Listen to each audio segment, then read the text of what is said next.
Nervio olfatorio, primer par craneal, tiene origen en la parte alta de la cavidad nasal, cubre el tabique de la superficie lateral de esta cavidad, incluida la porción alta del cornete superior. Las neuronas olfatorias bipolares conectan el epitelio olfativo con los bulbos olfatorios. El recorrido. Nacen de las fosas nasales, pasan por el hueso etmoides del cráneo y se desplazan finalmente por el bulbo olfatorio. El bulbo olfatorio recibe los olores y los lleva de los centros superiores para que los reciba y los codifique. Función. Los nervios olfatorios transmiten información del olfato por medio de la placa cribiforme hacia los bulbos fascículos olfatorios que a su vez transmiten esta información a la corteza olfatoria de los lóbulos temporales mediales. Inervación. El primer par craneal es un nervio aferente somático especial que inerva la mucosa olfatoria en la fosa nasal, llevando la información de los olores al cerebro. El olfato. Función al cargo del primer nervio craneal olfatorio. Suele ser evaluado solo después de un traumatismo de cráneo o cuando se sospecha lesiones de la fosa posterior. Por ejemplo, el meningioma o si los pacientes comunican una alteración en este sentido del gusto. Proceso cuando se produce un daño. Una evaluación precisa de un trastorno olfatorio incluirá, entre otras cosas, un examen físico de los oídos, nariz, garganta, una revisión de la historia médica, incluyendo la exposición de sustancias químicas tóxicas o posibles lesiones, y una prueba del olfato administrada por un profesional de la salud. Un entrenamiento olfatorio puede ayudar a la regeneración del epitelio olfatorio. Nervio óptico, segundo par craneal. El origen se origina de las fibras nerviosas que inervan en los fotorreceptores de la retina. Estas fibras se unen para formar nervio óptico que posteriormente ingresa al cráneo y se decusa para formar el famoso quiasma óptico. Recorrido. El segundo par craneal sale del globo ocular, pasa por los músculos del ojo, luego entra a la cavidad óptica. Se consigue que con la arteria oftálmica y con las venas oftálmicas posteriormente al llegar a la cavidad del cráneo se decusa el quiasma óptico. Función, el nervio óptico es un tracto de fibras de aproximadamente de 1.2 millones de axones, rodeado de vainas meningeas que transportan las sensaciones visuales al sistema nervioso central.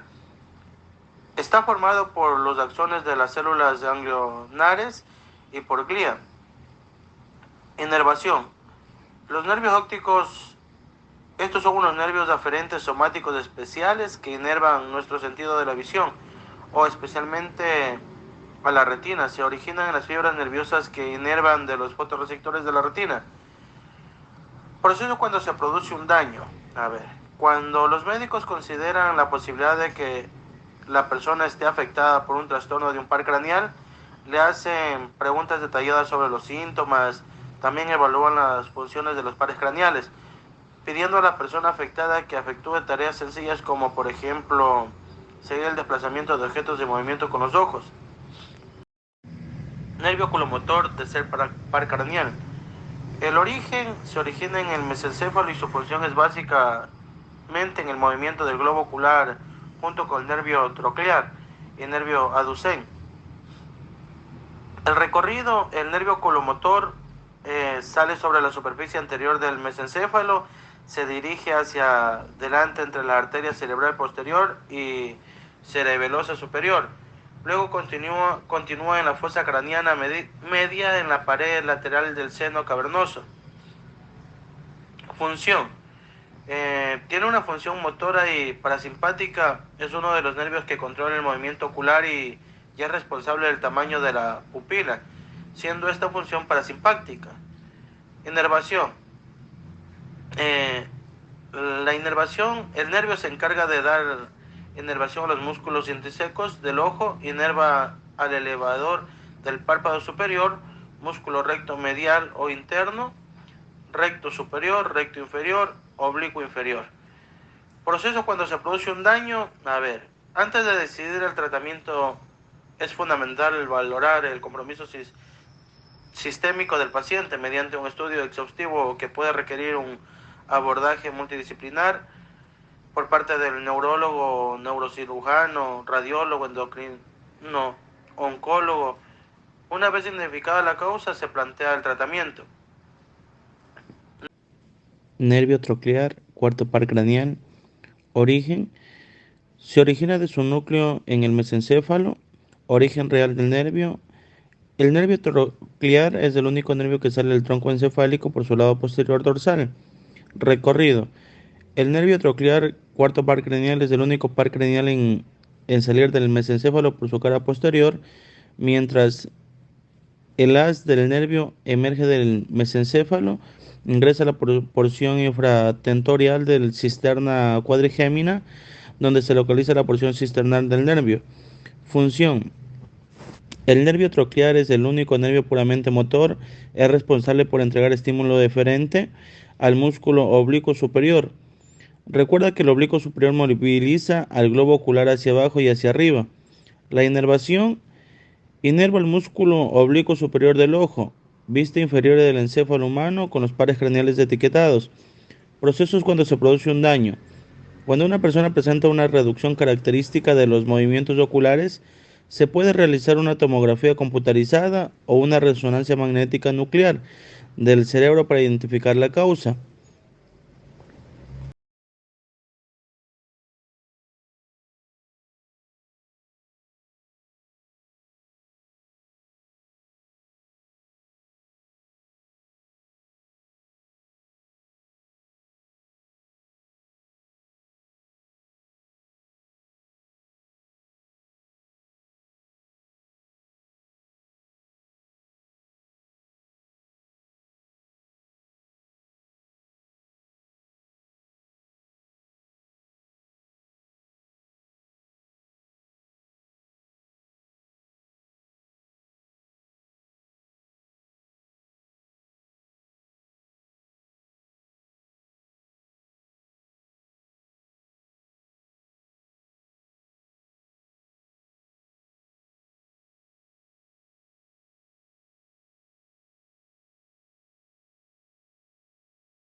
Nervio vestibulococlear, octavo par craneal. Origen. El nervio vestibulococlear también se denomina nervio estatoacústico. Consta de dos divisiones, cada una emergen de sus respectivas raíces. Raíz vestibular da origen al nervio vestibular, raíz coclear del origen al nervio coclear.